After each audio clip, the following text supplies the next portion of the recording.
ओम अज्ञानतिमिरान्धस्य ज्ञानाञ्जनशलाकया चक्षुरुन्मिलितं येन तस्मै श्रीगुरवे नमः।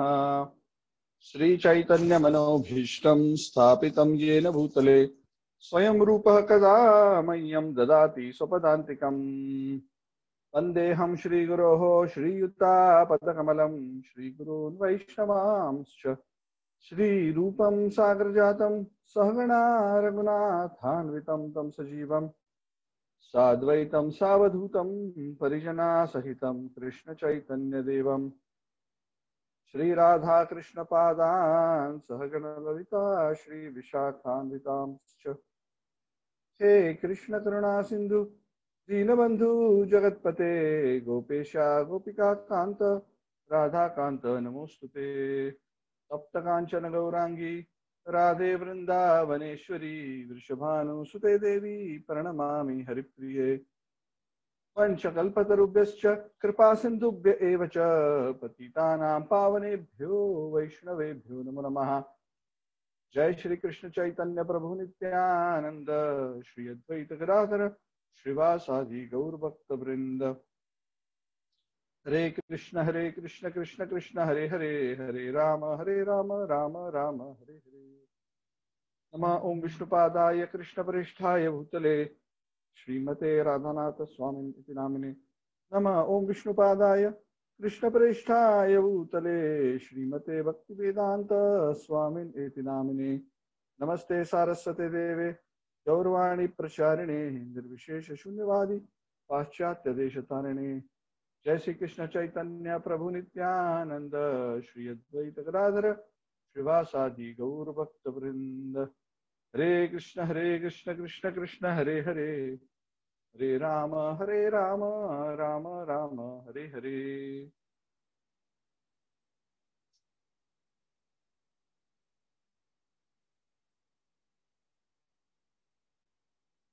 वाचालं पंगुं लंघयते गिरिं यत्कृपातमहं वन्दे श्रीगुरुं कारणं परमानंद माधवम श्री चैतन्य ईश्वरम। Hare Krishna. So I'd like to welcome all the devotees for the continuation of our Bhagavad Gita chapter 2 discussion. The chapter is entitled Sankhya Yoga. In this chapter, while Lord is giving a summary of the Bhagavad Gita, the Lord starts this particular chapter from the most basic of all spiritual concepts. And that is the concept of identity. The fundamental problem for all living entities is that they have an identity crisis. What does that mean? That means the most simplest of all questions, and at the same time the most important of all questions, 99.999% or even more, have a wrong answer to that question. What is that question? That question is, who am I? Now you may say that if you ask that question, and many people who are from a religious background will say, oh, I am the soul, I am part of God, I am part of the light. Well, one may give a lot of theoretical answers based on what one has heard here and there, but ultimately, the way we lead our life speaks louder than the words that we say. Yes? There's a very beautiful saying which says that your actions are so loud that I cannot hear what you are saying. Which means if it is very evident that we are investing all our time and energy and money, or if not all, at least the vast majority, in affairs pending to the body, which is supposed to be a temporary covering of the soul, and maybe 1% or less than 1% of our time dedicated to our real self, then how is it possible that we have actually understood who we are, that we actually believe that we are not this body, we are the soul? But nonetheless, this is actually the most basic as well as the most important step and the first step towards a proper spiritual progress.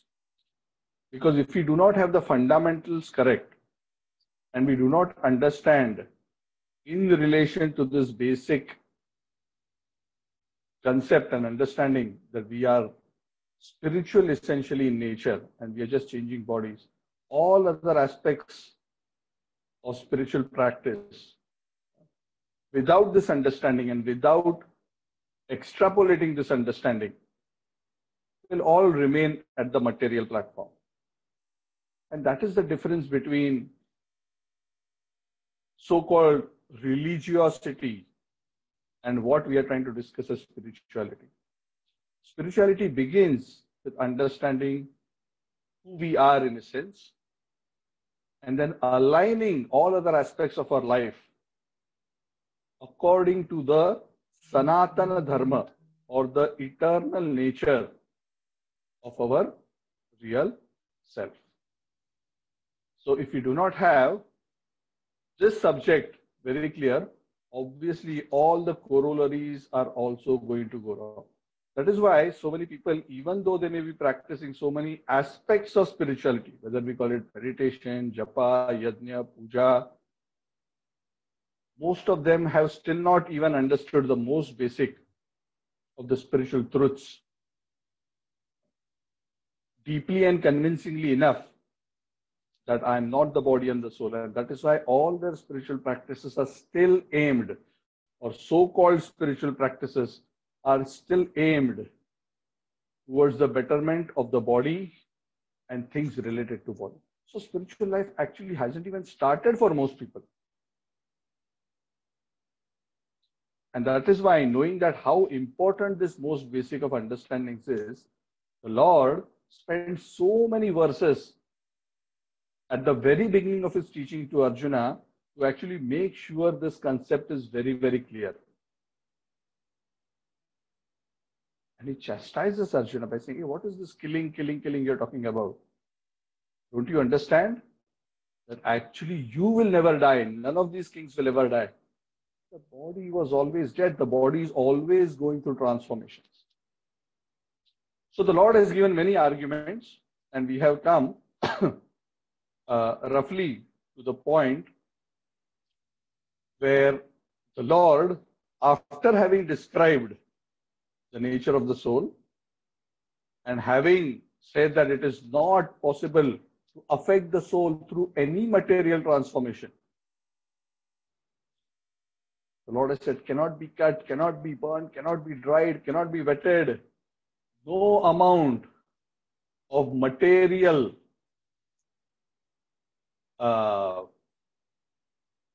agents, or no kind of material agents, can result or affect any change in the nature of the soul. And in fact, the soul is unchangeable. It is eternally the same. It eternally exists, is everlasting. And practically it exists all over the material universe. So after having completed this whole sequence, we completed up to verse 25 the last time. Now from verse 26 onwards, the Lord actually starts making another interesting argument. The Lord is trying to cater in his arguments for all kinds of living entities. So the Lord makes a very interesting argument. The Lord says to Arjun, Arjun, all this while I was trying to explain to you that you are not the body, you are the soul. And that is why there is no death. And that is why you should not lament for death. But now let me present to you in verse 26 another perspective which is commonly practiced by many people who think that actually there is nothing like the soul. So I'll recite the verse and then we'll go through the translation and discuss this. So it's a very interesting point. The Lord presents both sides. So the Lord says, Athachainam nityajatam nityam va manyase mritam tathapi tvam mahabaho nainam shochitum arhasi. Arjuna, if however you think that this soul that I've been talking about, which is about the symptoms of like this consciousness, is always born and dies, which means that it is not actually spiritual in nature. Born and dies means when the body comes about, consciousness comes about. When the body perishes, the consciousness disappears. This is the material concept where some people think that actually consciousness is a product of certain physiochemical processes, certain neurological and physiological processes, that when the neurons and the biochemistry interact in a particular way, it produces some symptoms of consciousness. This is the materialistic worldview. Even though actually there is no proof for this, and but some people still tend to believe, yes, we will figure it out one day. How? All consciousness is created simply by interaction of matter. So Krishna says, Arjun, even if you believe this, so imagine, even when the Lord was there, this kind of thinking was there. It was a small percentage of population, but this thinking was there. And nowadays the population has reversed. The faithful have become the small population, and the doubting have become the majority of the population. But the Lord knows, and He's speaking at almost at the end of Dwapar and beginning of Kali. So He makes this argument. He says, even if you think like that, Arjun, even then you have no reason to lament. O mighty armed, O Mahabaho, O Arjun. Very interesting. So what is Krishna saying? Let's summarize the argument. Krishna is saying whether you believe in the soul or you don't believe in the soul. In either case, you should not lament for death. If you believe in the soul, you should not lament because the soul never dies. Very simple. We discussed this throughout the last couple of classes. And if you don't believe there is a soul, then also there is no reason to lament. Why? Because if there is no soul, then actually that means there's nothing really like you. There's no real identity. Your consciousness is a temporary production of certain physiochemical processes. It's just chemicals producing some electrical currents in your brain. It is all these elements are coming together, they're going to disperse. So who is it that you are bothered and lamenting about? Because the whole concept of you and these things itself is illusory according to that viewpoint, isn't it? Correct? Because that essentially means that none of us actually exist as individuals. Just atoms have come together, producing a particular kind of effect, and they are withering and ultimately going away. So anyway, there is nothing really like death. It's just a temporary interaction of chemicals.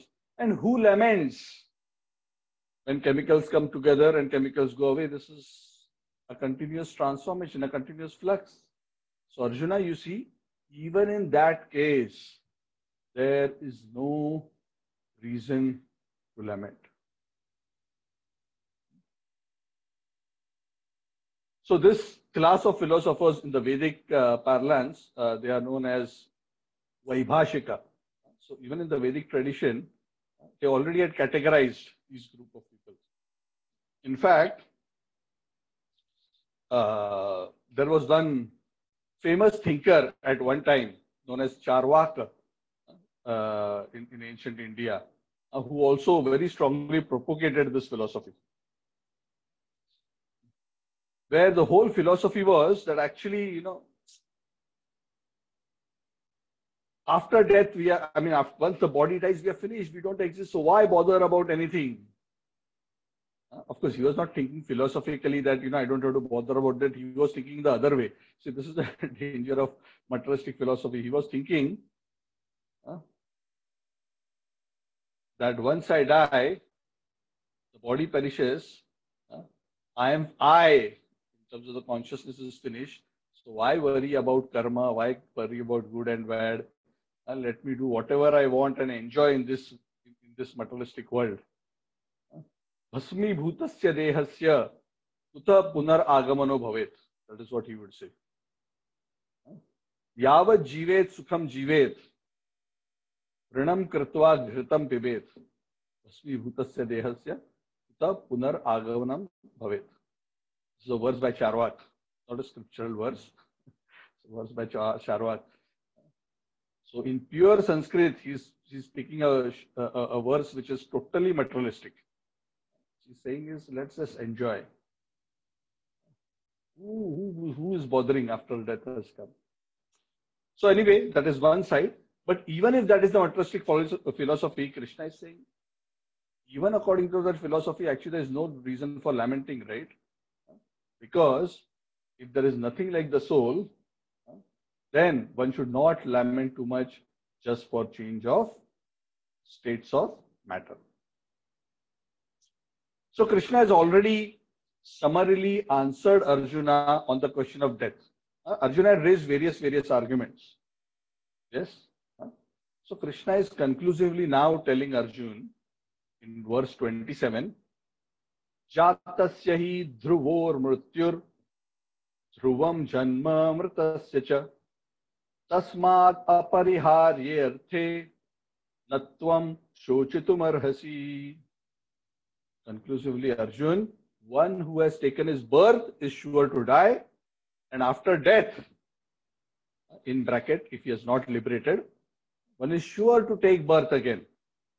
Therefore, in the unavoidable discharge of your duty, you should not lament. Krishna is saying all these changes will come, and these changes should not be a stumbling block for you in the discharge or the performance of your duty.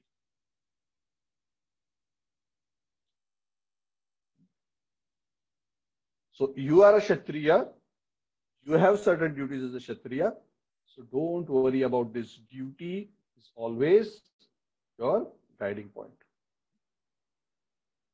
Avyaktadini bhutani vyaktamadhyani bharata avyakta nidhananyeva tatra ka paridevana. All these living beings, they are unmanifest first, which means their body is not visible. They are in some unmanifested state. In the middle, the body becomes manifest, and eventually the body disappears and gets annihilated. And this cycle repeats itself from body to body. And this cycle repeats not just for the individual bodies, this cycle repeats for the whole creation. Unmanifest, manifest, again unmanifest. In fact, in the Vedas, there is a description that the body undergoes 6 kinds of transformations. There is birth, then there is growth, then there is some period of stability, then there is production of offsprings, then there is deterioration, and then there is death. It has described this is how the body goes through, and then again the process continues. I don't know how many of you have seen in the Bhagavad Gita, sometimes there is this, in some editions, they have this beautiful picture of the soul from the womb, slowly growing, and again becoming old, dying. And then the soul goes to another body, and again the same process continues. Yes? So Krishna is telling Arjuna that this is the cycle, so there is no need to lament, because the soul is always distinct from matter, and the soul is unaffected, but matter will always undergo change. So please accept this conclusion. This whole body, like is described already, is almost like a dream. For the soul, it is almost like a dream, because the soul is not actually affected by the body. The soul identifies with the body, and that is why the transformations of the body seem to be affecting the soul, but actually the soul is not affected. Sometimes the example is given is just like in a dream. So in a dream, somebody sees in a dream that somebody is being chased by a tiger. Sometimes we have some scary dreams, scary nightmares. Somebody's chasing us, somebody's doing, and we are so worried. We are, in such emotional turmoil in the dream. We are breathing heavily, and sometimes we are shouting and making noise, and finally wake up. What happened? Then we realize, oh, actually nothing happened to me. There is no tiger, there is no forest. I'm sleeping nicely on my bed. It was all something in my mind which did not factually affect me. But one may say, yes, it affected. How did it affect? Yes, see my heartbeat, see my blood pressure, see my perspiration, it has affected me. So this apparent effect, actually the tiger did not affect you. But because you identified yourself with the dream, you underwent suffering. You didn't have to. If in the dream you knew it was a dream. Yes? How many of you have an experience that when you're in a dream, you know it's a dream? I get this experience many times. Especially when I was young, I would get this experience very often. So in the dream, I know it's a dream. So when I know it's a dream in the dream, then I have a good time. Because I know it's a dream. Then I become a superhero in my dream. Because I know I can do anything. I'll fly around, I'll do anything. Because actually nothing is going to affect you. Even if there's a tiger coming, even if there is a bullet, I enjoy it in the dream. Correct? Huh? Because why? Because you know it doesn't touch you. You know it doesn't affect you. So when a person, when a living entity reaches that realization and understands and maintains that realization that actually I'm spiritual in nature, the body will go through change, but I am not this body. This body is just like a dress. Antavanta ime deha, the body is ultimately going to be destroyed. But nityas yoktaha sharirinaha, the one who's residing in the body, is actually eternal. This whole body is like a chariot, and I am the one who's seated on this chariot. So this kind of a detached vision is very helpful for the living entity to remain sane and undisturbed. If we are continuously identifying with the body and the transformation of the body, how can we actually become peaceful? Who can stop the waves in the ocean? Is it possible? You cannot. No matter how successful you are, you may say, no, I will make sure I minimize my misery and I'll become very happy. No matter how much you try in this material world. First of all, you cannot escape miseries, but let's say you reach 80%, 90%, which itself is practically impossible, but for argument's sake. Even then, the nature of the world is your body will go through old age, decay, and death. Can you stop that? Can you stop the force of time? No. You take some tablets, vitamins, you exercise a bit more. Maybe you can prolong it a little bit more. You can maybe slow down the decay a bit more. You cannot escape from it. That is the nature of time. Even Hiranyakashipu, the topmost materialist, tried so hard, even he couldn't do it. So the Lord practically concludes this section about the soul in verse 29 with a very sweet verse, trying to describe how the soul is actually so amazing. So amazing because the quality and the nature of the soul is actually so different from the qualities of matter that we are all familiar with. So it's so amazing. And that is why Krishna, throughout these last 20, 25 verses, around 20 odd verses, has to try to describe the soul in so many different ways. And if you note, Krishna has tried to describe the soul by making arguments which are in relation to how the soul cannot be compared in terms of the material interactions. The soul is hinted at in a negative way. What does negative mean? Negative meaning that the matter is affected in this way, but the soul is not affected.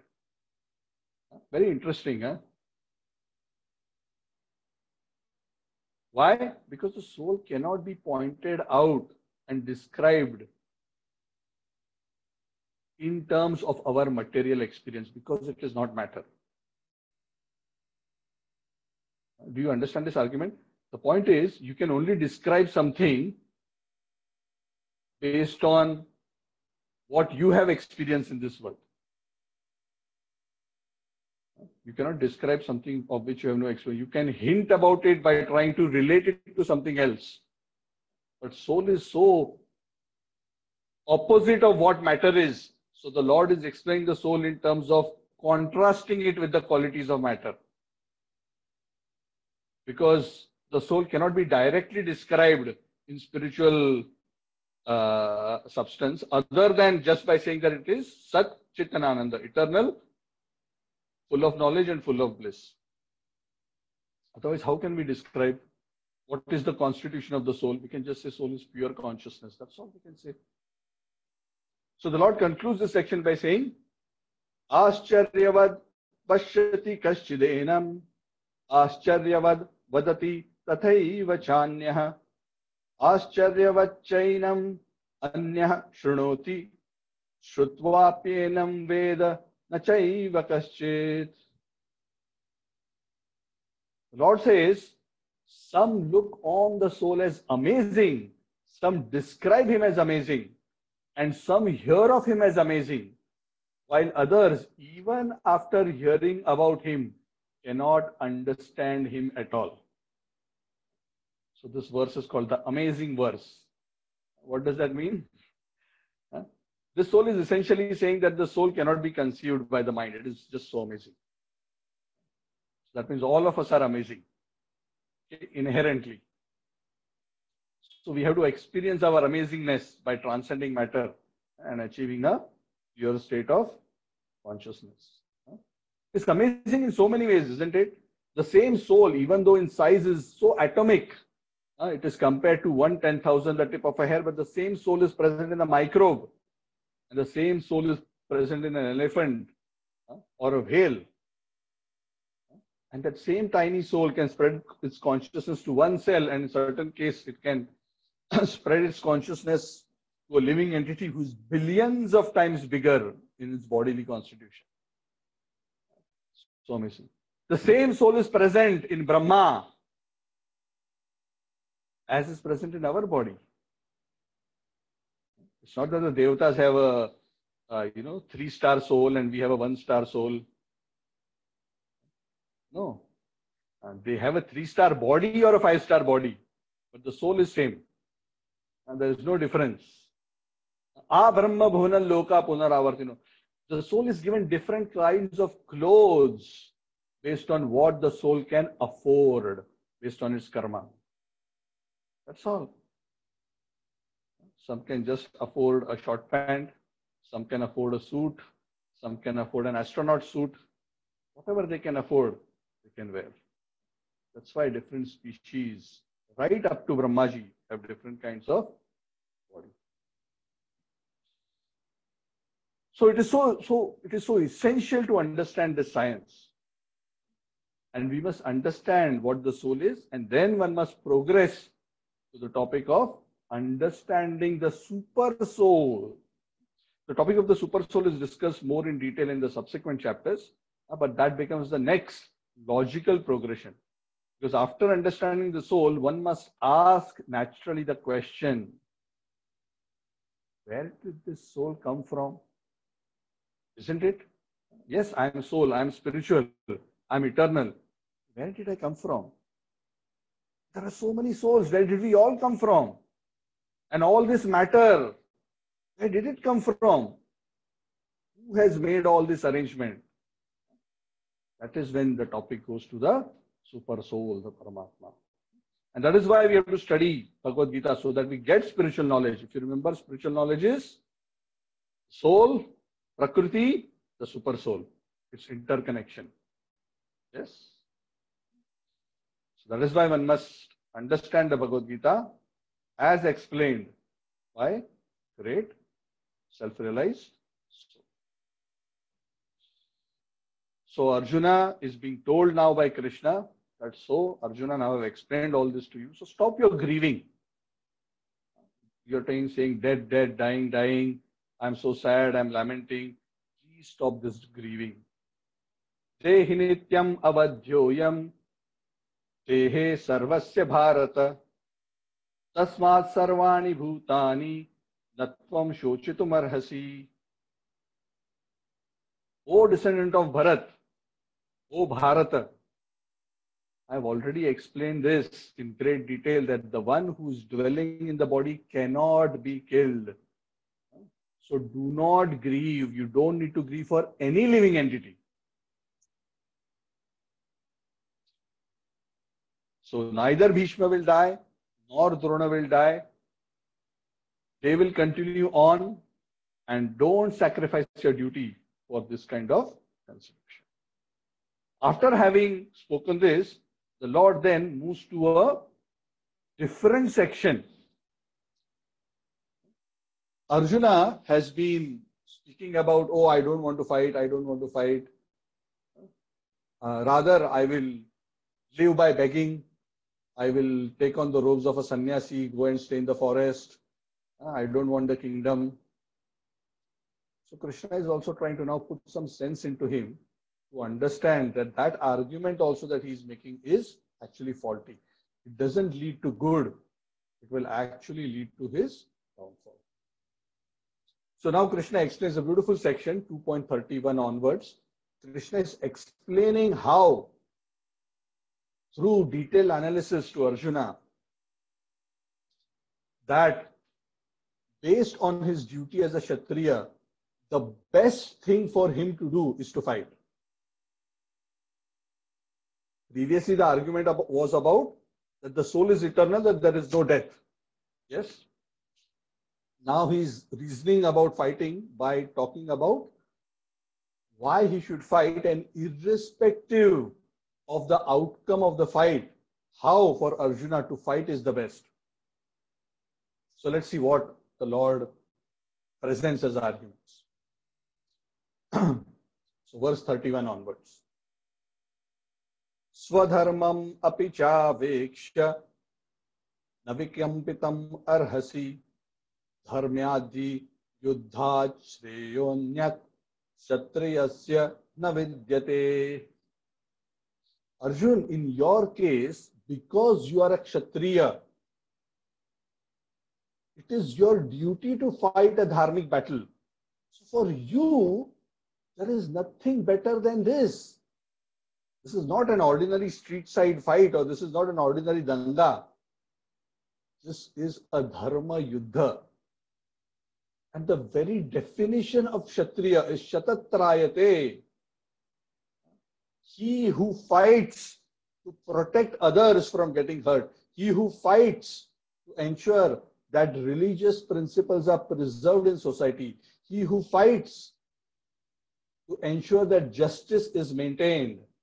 And those who are notorious disturbing elements in societies are curbed and, if necessary, crushed. So this was the perfect opportunity for Arjun to execute his duty. This is your duty, Arjun. Why are you hesitating? This is the moment that all Kshatriyas wait for. Correct? Just like if you're very skilled, very talented, very experienced, and you enjoy doing something, and finally you get the exact job which is based on your skill, your passion, like what we call a dream job.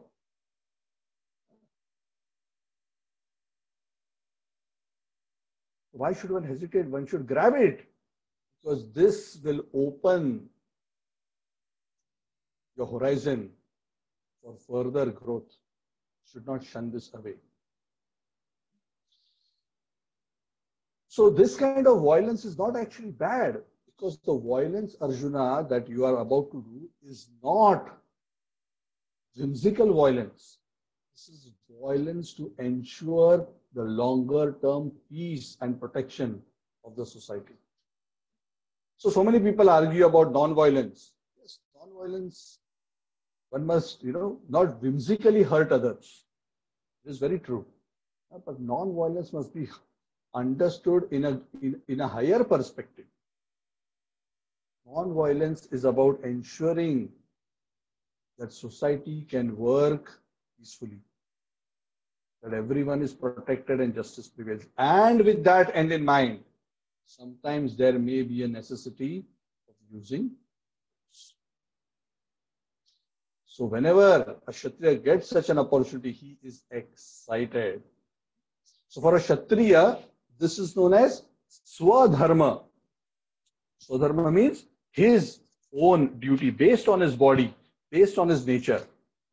See, in the Vedic tradition, duties are based on one's nature. Krishna elsewhere in the Bhagavad Gita says that duties are not ordained. Chaturvarnyam maya sushtam guna karma vibhagashah. The varnas are not based on birth, they are based on guna and karma. What is the qualities you have and what is the duties, what are the activities that you're naturally inclined to perform? So based on your nature and your activities, Arjuna, you are a Kshatriya. And that is why it is your duty to become, to participate in this fight, in this Dharma Yuddha. You should not avoid. It is against the principles of duty of a Kshatriya to avoid such a battle or to run away from such a battle. And if you do that, if you neglect Swadharma, actually it is sinful. You think, Arjuna, it is sinful if you fight? I am telling you, Arjuna, it is exactly the opposite. It will be sinful if you give up your duty and run away, no matter what argument you make. The definition of sin, Krishna gives a very beautiful definition of sin. The definition of sin is to not perform one's Swadharma. Very interesting. And that is why what is sin is different for different people. It's a very interesting thing. We're not going to much detail, otherwise it will become a very long discussion on this topic. But suffice to say that in the same situation, if a Brahman is there and a Kshatriya is there, the Brahman will respond to that situation differently and a Kshatriya will respond to a situation differently. Each will respond based on their Swadharma. And if they properly respond based on their Swadharma, even though they respond differently to the same situation, both are perfect if they respond according to their Swadharma. But if the Kshatriya says, no, let me copy the Brahman. Or the Brahman says, oh, I like the way Kshatriya is doing it. Let me also pick up the sword and jump on the others and fight. If you deviate from your Swadharma, it is considered a deviation. It is considered a violation. Why? Because if you deviate from your Swadharma, your nature, and perform, then that kind of activity is not conducive to your spiritual evolution.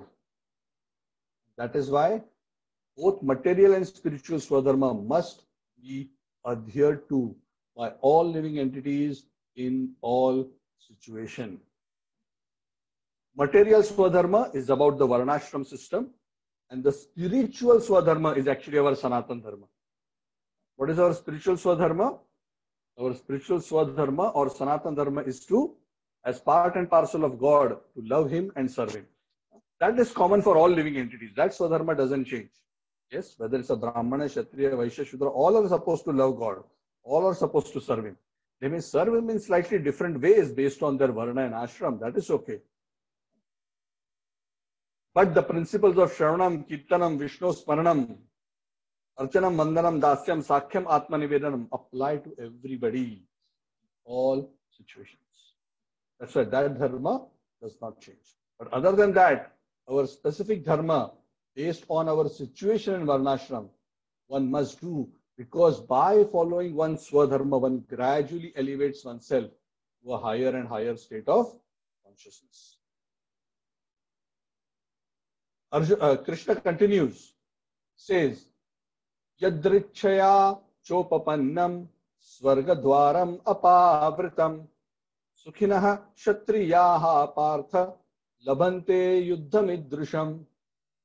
Arjuna, I thought you should have been excited. Rather than being excited, you're becoming sad. This opportunity that you're getting to fight is a very rare opportunity that Kshatriyas get. Such a big Dharma Yuddha. This Dharma Yuddha is actually opening the doors of Swarga for you. Because if a Kshatriya fights a Dharma Yuddha, even if he doesn't succeed,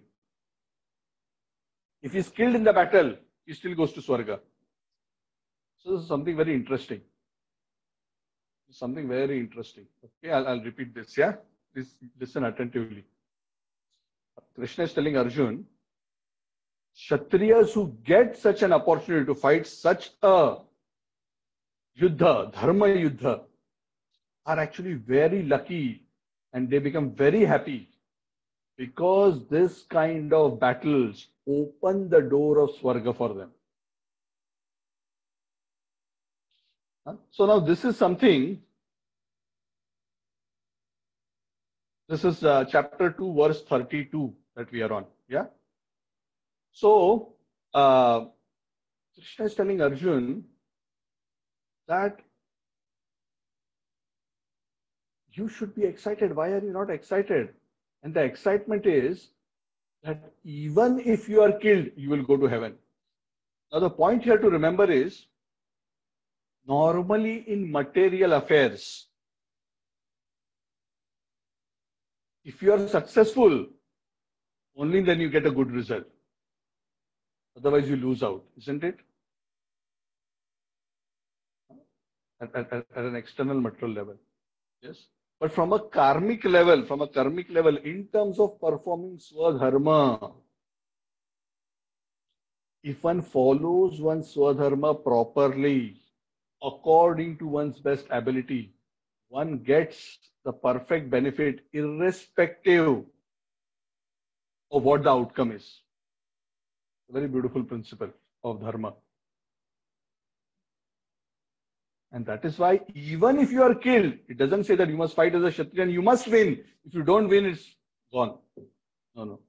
Even if you are killed in battle, you go to Swarga. So consolation prize is Swarga. Good, no? Normally in the material world, you will not get anything. But according to the rules of Dharma, if one follows one Dharma, one actually gets a reward greater than what he loses in this world. So why are you worrying? You will go to heaven, Arjun. You were talking about going to hell. You are talking about I will incur sin, I will go to hell.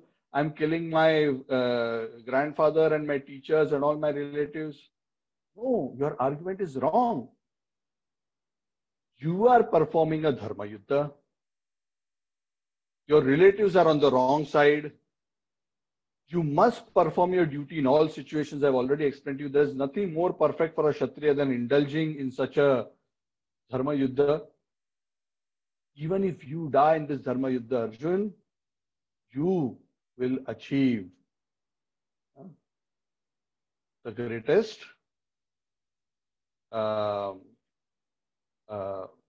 benefit for a Kshatriya who fights such a battle by going to Swarga. So there's no reason, Arjun, for you to not fight. In either case, you will be successful. Atha chetatvam imam dharmyam sangramam nakarishyasi atha swadharmam kirtim cha hitva papam avapsyasi.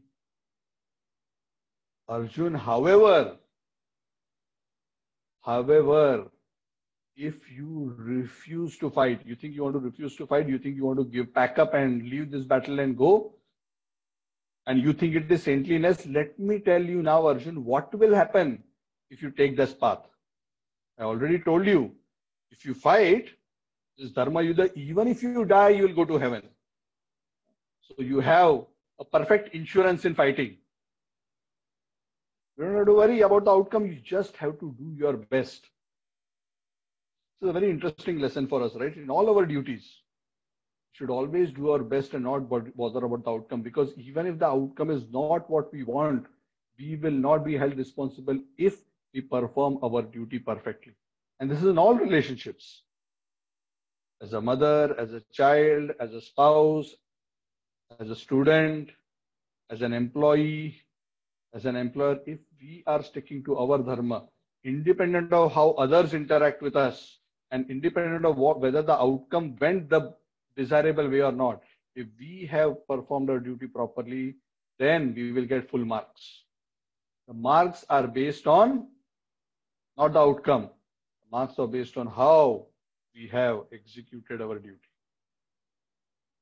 But now Krishna is telling Arjun, now Arjun, let me tell you what will happen if you don't fight. If you neglect this religious duty of fighting, actually you will incur sin. You are arguing the other way, but no, if you don't fight, you will incur sin. Not that if you fight, you will incur sin. Because you will neglect your duties. And if a Kshatriya neglects his duty, if a Kshatriya refuses to fight, what happens? He loses all his reputation as a Kshatriya. Isn't it? You're in the middle of the battlefield, Arjun. You're not at home. This is not like 2 years ago where you can still think, oh, whether to fight or not. You're in the middle. The conch shell is blown. You are standing in front. Can you imagine at this point, Arjun, if you keep your bow, sit down and walk away, what people will think? Are they going to do arti for you and say, oh, so saintly, Arjun, you're so saintly? No. They will say, oh, see, after he saw our big army of the Kauravas, his legs started shaking. He became scared. Ha ha ha ha. This big Arjun, big things he said. He said, I will kill all the Kauravas in the assembly. He had said, now see how his legs are shaking out of fear by seeing Drona and Kripa and Bhishma and Karna. That is what they will say. And Arjun was not an ordinary fighter. He was so powerful. He practically matched the skills of Lord Shiva. In the Kirata Arjuniya episode, very beautiful episode. We don't have time to go into that. But one time he fought with Lord Shiva, who came disguised as a hunter. And he pleased Lord Shiva so much with his fighting skills that Lord Shiva gave him the Pashupata Astra. He's a great warrior. And actually Arjuna was given a special weapon by Drona with which he could even kill Drona. So he was actually such a great fighter. He was so reputed. Nobody will expect from him that he will run away from battle in such a situation. So if he did do that after all his resume, a very big resume, so many achievements, and after that suddenly he disappoints by running away from the battlefield, then it will actually result in a lot of infamy. And Krishna describes to Arjuna what that will happen. What will that feel like to Arjun? He says, Akirtim chapi bhutani kathayishyanti te vyayam sambhavitasya cha akirtim maranad atirichyate. Very beautiful. Krishna is saying that people will start criticizing you. Those who are glorifying you will start saying unkind words for you. And Arjuna, for a person who's glorified, who's very respected, respectable and glorified all over the world, this kind of dishonor is worse than death.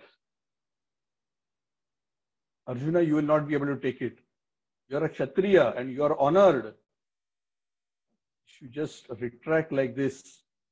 The kind of criticism and the kind of joking that people will do about you, you will not be able to take it. You think it is better to go away, but I'll tell you, going away and the consequent infamy will be worse than death. So do not do this. That is, do not withdraw and run away.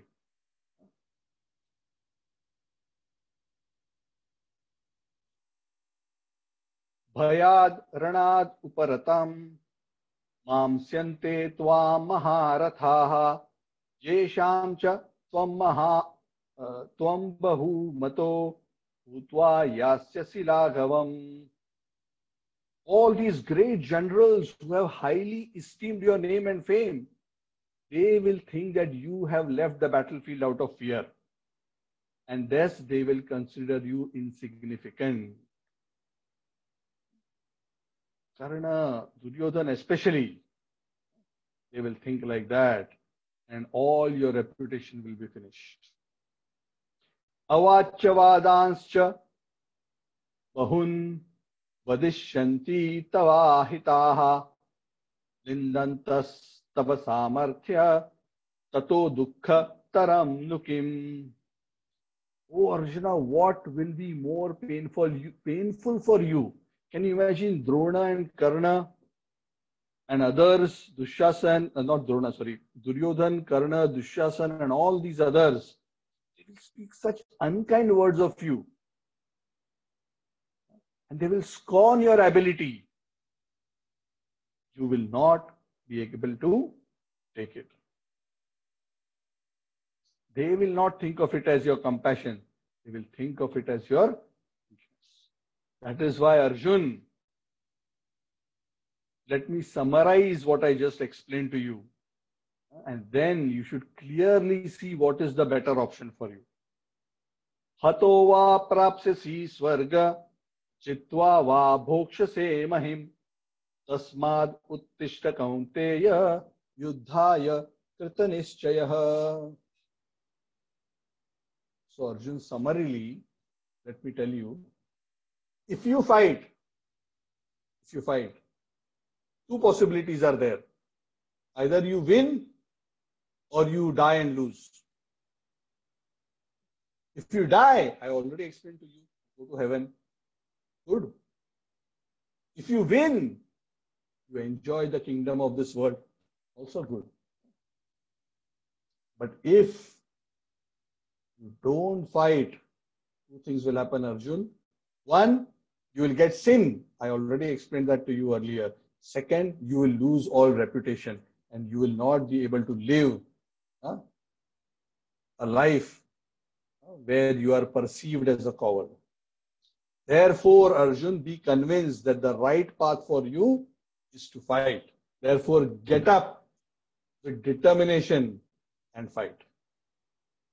Don't worry about the outcome. Okay, so I'm going to stop here because in this section, up to verse 37, chapter 2, verse 37, in this section, Krishna has covered the argument about what is sin and what is not sin, based on Arjun's duty as a Kshatriya. And he has conclusively explained to Arjun that if you evaluate all the options for you, based on your duty, it is best to fight irrespective of the outcome. Then in the next section, which is 2.38 onwards, Krishna talks to Arjun and starts explaining to him, yes, you should fight, but he starts explaining to him how he should fight. Not how in terms of the skill. Arjuna already is the best archer. In terms of skill, hardly anybody can match him. But he's talking about the skill in terms of consciousness, not the skill in terms of shooting arrows. That is the next part, which Krishna will start from 2.38 onwards, which we will discuss the following week. Okay? So I will stop here. And if there is any questions on what we have discussed.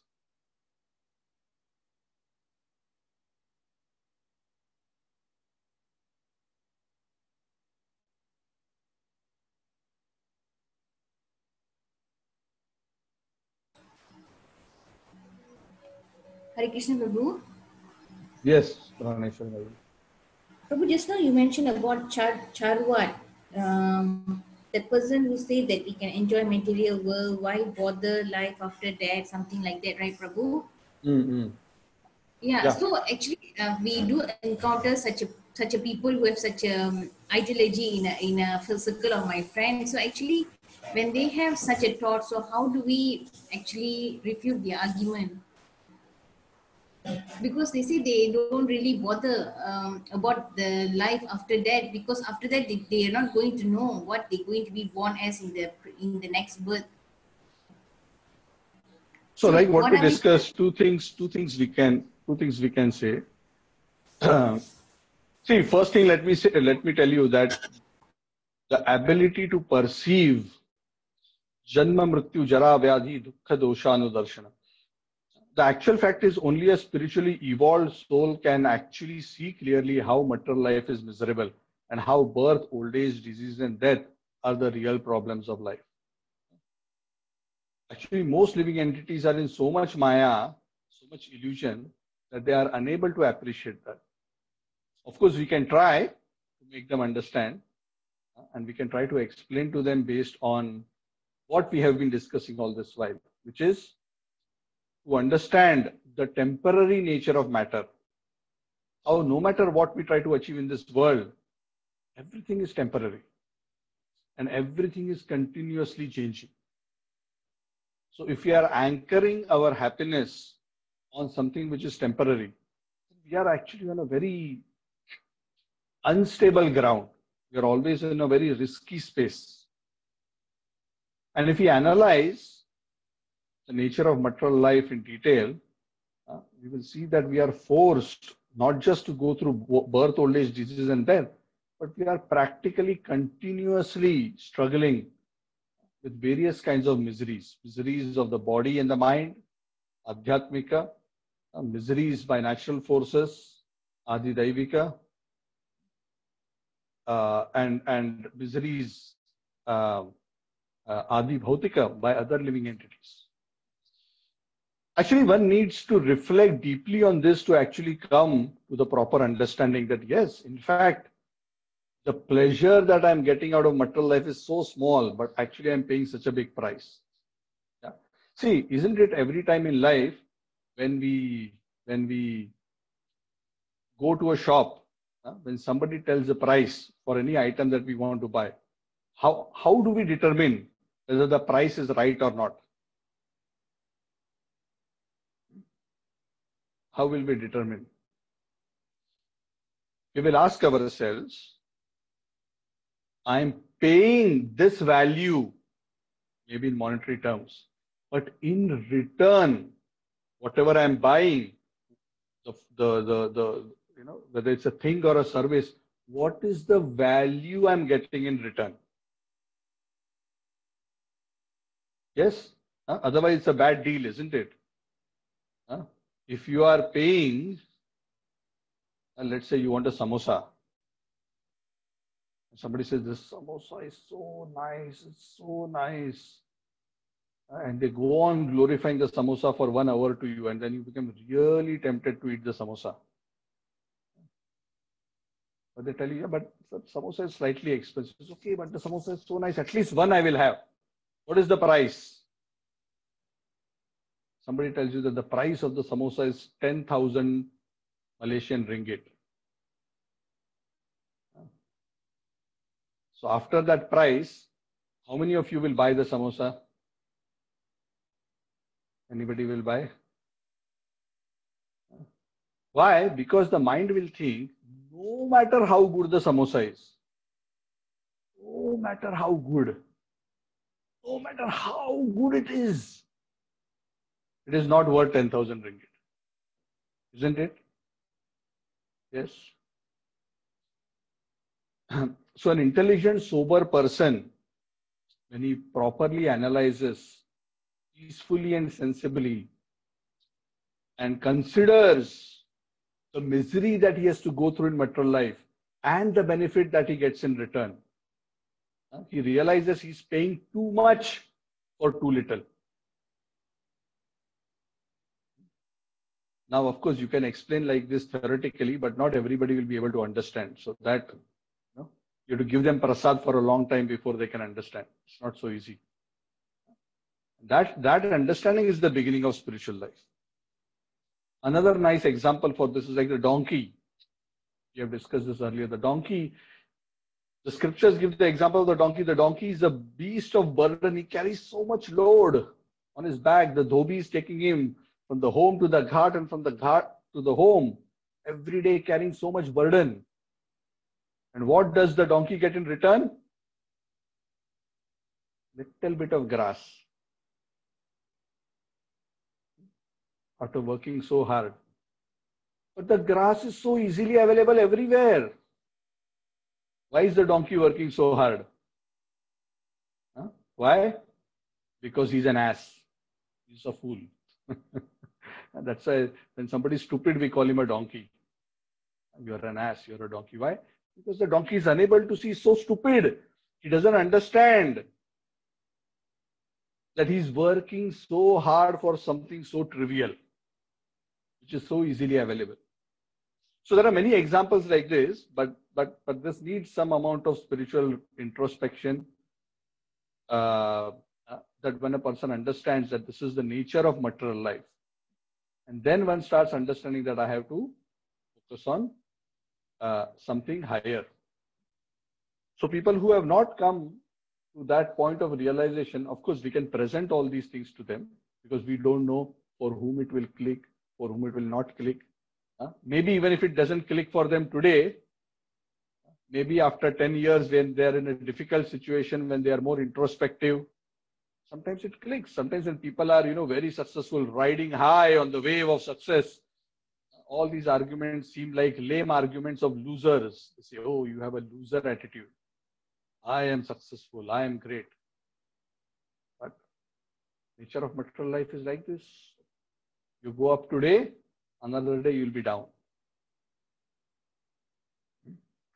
And death is waiting for everybody. Everything you have achieved will be taken away from you. So that is why a person who's sober, some amount of sobriety is needed to actually understand this point clearly. And when one actually understands that, one realizes, oh, let me look for a situation, for a position, for a state where my happiness is unaffected by any external situation. So yes, one can try to explain to people like this, but then, like what I said, if they are finding it very difficult, then like what we said, we need to help them indirectly by connecting them to the Lord, by connecting them to things which are connected to the Lord, with the prasad, with the devotees. And these two things are very magical. The prasad of the Lord and the association of the devotees of the Lord. In the light of that devotional energy, the light of that grace, the living entity is able to get a glimpse into the reality of the dangerous situation that he's in. And then sometimes they may develop the good fortune of understanding the need for spiritual life. So otherwise, most of the people will continue, to lead materialistic lives like this. Did I answer your question? Yes, Prabhu. Thank you. Yeah. So for us, we should not be disappointed that we are unable to convince others. The first person we have to convince is ourselves. Yeah. Others are convinced or not. When they see we are convinced, then they will start appreciating. We have to be very, very convinced. Because how effective we are in convincing others depends on how deeply we have understood this principle. And how do we know that we have understood this principle? Those who have understood this principle, they more seriously take shelter of spiritual life. That is why Krishna says in the Gita, remember that verse you were asking me? Yesham tu antagadam papam jananam punya karmanam te dvanda moha nirmukta bhajante mam ananyapa. Correct? That was the verse you were asking, right? Last time? Yes, Prabhu. Yeah. So this is what Krishna is saying, right? Until you are free from all this contamination, from all these sins, you will not be able to take shelter of me, because all these sins and contamination will distract you towards materialistic things. You will not be able to see the truth of the reality of how things are as they are, and you will be deluded by the illusory energy. So after many lifetimes, yesham tu antagatam papam, when they are sufficiently purified, then they are able to understand this. But of course, bhakti is achieved only through association of devotees. Through freedom from karma, one may be able to understand the need for a spiritual life. But ultimately, it is the association of devotees that will give us the real good fortune of faith in the process of devotional service. That is the beginning of real good fortune for the living entity. Yeah. Yeah. Prabhu, another thing also, in several verses, Arjuna is called as Dhananjaya, conqueror of wealth. Why is that he's called in such by Krishna? Because when Yudhishthira Maharaj wanted to perform the Rajasuya Yajna, he needed a lot of money, a lot of wealth. So actually Yudhishthira Maharaj set Arjun to procure resources and wealth for the performance of the Yajna. So Arjun went around and he conquered and he got a lot of wealth and resources from all over the world. In fact, he got some resources even from the higher planets. So that is why he's known as Dhananjaya, he who achieved a lot of, won a lot of wealth. Yeah. Okay. Thanks, Prabhu. Any other question?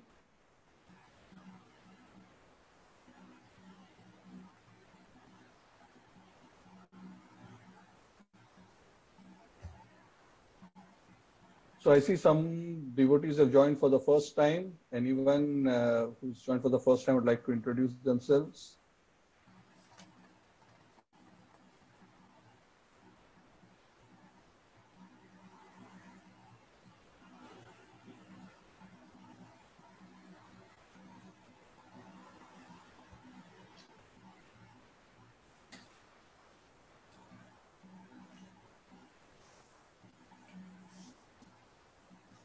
Okay, fine. Okay, so in that case, we will end the class for today, and please read the Gita and the purports, and I will see you on Saturday for continuation of the Srimad Bhagavat, 10th chapter of the second canto. Yeah. Thank you very much. Kantara Srimad Bhagavad Gita ki Jai. Prabhupada ki Jai. Samaveta Vrinda ki Jai. Hari Bol. Thank you. Thank you, Prabhu. Hare Krishna, Prabhu. Thank you, Prabhuji. Hare Krishna, Prabhuji. Thank you, Prabhuji. Hare Krishna, Prabhuji. Hare Krishna. Hare Krishna, Prabhuji. Hare Krishna, Hare Prabhuji. Krishna. Hare Krishna, Prabhuji. Hare Krishna. Hare Krishna, Thank you Prabhu. very much, Prabhu. Thank you very much, Hare Krishna. Thank you, Radhika Chandra. Hare Krishna, Prabhuji. Hare Asu, thank you. Hari Bol, Hare Krishna. Krishna. Krishna, Prabhuji. Hare Krishna. Haan, Radhika Bachi, Hare Krishna. Thank you, Prabhuji. Hare Krishna. Hari Bol, Amit. Hare Krishna, Prabhu. Thank you, Hari Prabhu. Bol. Sneha ji, Hare Krishna. Nice to see you also. Hare Krishna, Prabhuji. And Shraddha ji, as always, smiling. I didn't see your daughter today. I think she has not connected. She is going now college stall. Oh, okay. So Saturday she'll be able to join, I think. Okay, good. Thank you, everyone, and have a good evening. Hare Krishna.